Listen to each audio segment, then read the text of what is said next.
Arena is one of the modes which is totally different from the main BR mode. It's been out for a season or two now, and we've seen countless different playstyles, meta changes, team comps and weapon combos. It's not just a game mode, it's practically a whole different game. Legends and weapons change all the time, and that's what we're getting into today. Yo, what's up, it's Dominate. I hope you're having an amazing day and welcome back to the channel. Today we're going over the best legends to play in Arena in the brand new Season 11. These legends are ranked on their solo and team play capabilities. It's worth saying that every legend can be S tier if you play them right, but these are rank comparing legend skill to skill.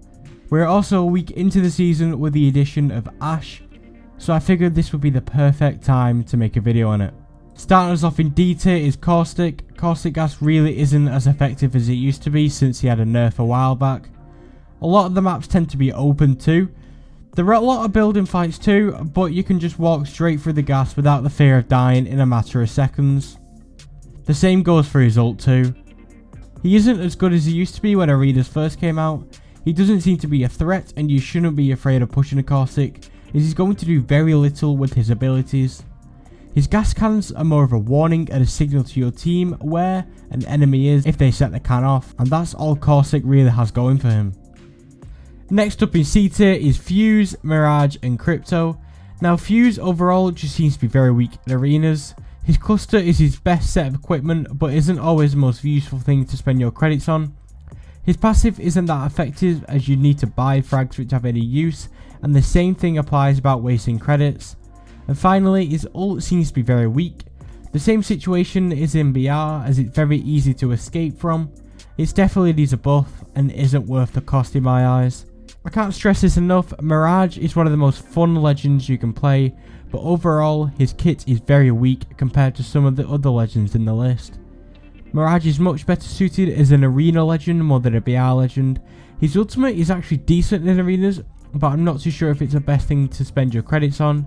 Everything else should take priority over his ult.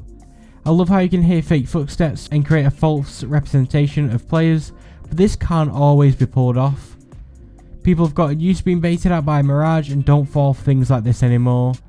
On the other hand, Crypto is not an Arena legend. He is more suited in a competitive BR environment. Arena is a 3v3, so all members need to be active at all time. Unlike the other legends on this list, his ult is very good, and I would say it's actually worth the credits, as it's amazing in a way to initiate fights. But that's about it for Crypto. B tier is up next and contains Loba, Say, Rampart, Horizon and Bangalore. Loba's kit is based all around looting, which you aren't doing at all in Arenas. Her tactical, on the other hand, is great for her and her only, but her tactical is amazing, allowing her to get positional advantage as quick as possible, makes up for her ultimate and passive. Say is another great legend coming into B tier. His passive is amazing in Arenas as well as tactical and his ult. His abilities are great for BR as well and seem to cater towards the BR aspect of things due to you having to buy his gear. His passive is great in this mode and can really help your team out, but overall there are still legends that have more solo and team capabilities than him. Rampart is the same as Mirage in the sense that she seems to work better in Arenas. Arenas isn't always fast paced, it can be slowed and turned into long range fights instead of close, and this is where Rampart plays her part. She also has a passive of having faster reloads and more ammo too. Horizon doesn't feel as good in Arenas as she does in BR. Her grav lift is slower and can sometimes make you feel vulnerable. She used to be a heavy solo legend to play, but now she sorts the team out and gets her and her team to where they want to be. Bangalore is high B, as her smoke is great to blind the enemy when getting to height and on different positioning. Her ult isn't the greatest, but her passive is great for retreating fights. If it wasn't for her ultimate not being worth the credits, she would be a tier or two higher.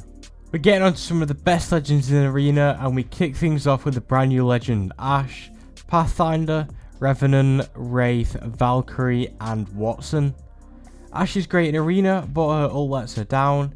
If her ult was a Wraith portal and able to go both ways, she would, in my opinion, be an S tier, but this is not the case. She can get your team into the fight but not out. She can get you into a different position, but if she makes a wrong play, you're in a world of trouble.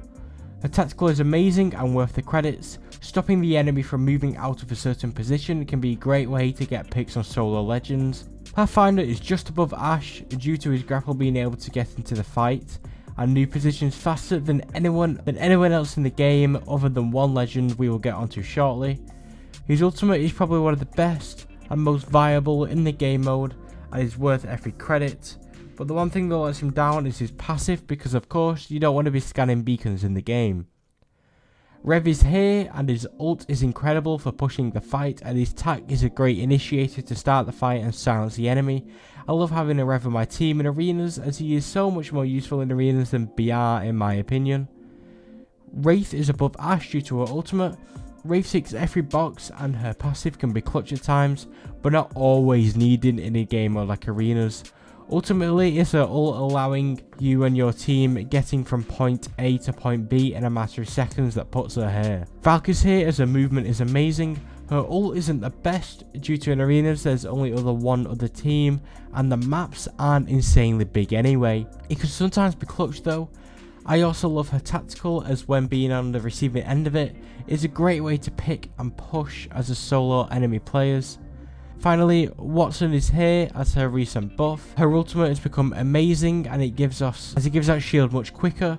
Although it has a set amount of shields, I personally think this is better as you get to see the visual indicator of how much shield is left and can determine how long you have to wait or how long you have left to heal up before you get pushed. Overall, her buff has made her so much better in arenas, as the fence is stunning people for 3 whole seconds can be clutch. Finally, in S tier, the best legends in arena and who you should most definitely be running in your squad. So we have Bloodhound, Octane, Gibby and Lifeline. Let's be honest, Bloodhound basically has wall hacks. He has constant scans, and if he was in any other game he would not be allowed at all. He is super OP and great in arenas for getting intel for him and his team. All of his gear is amazing. His passive is a little weaker than other parts of his kit. His ultimate is insane and is worth the creds. I love how Octane has been getting better and better every season in both arenas and BR. His jump pad getting his team rotations, and also his passive ability of regenerating health is a great alternative to spending creds on meds too. Gibby's dome shield is amazing for the whole team, but his ultimate can let him down a bit as it's not worth the creds. It's a lot better in BR than arenas, but overall, as he has fortified, he takes less damage.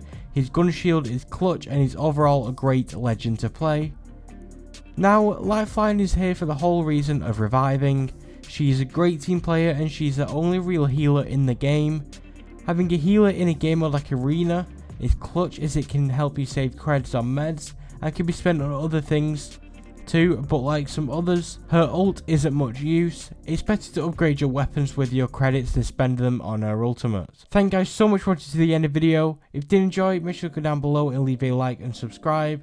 It helps out more than you think. Thank you guys so much for support recently, and once again, it's been my pleasure, and I'll catch you guys in the next one in a bit.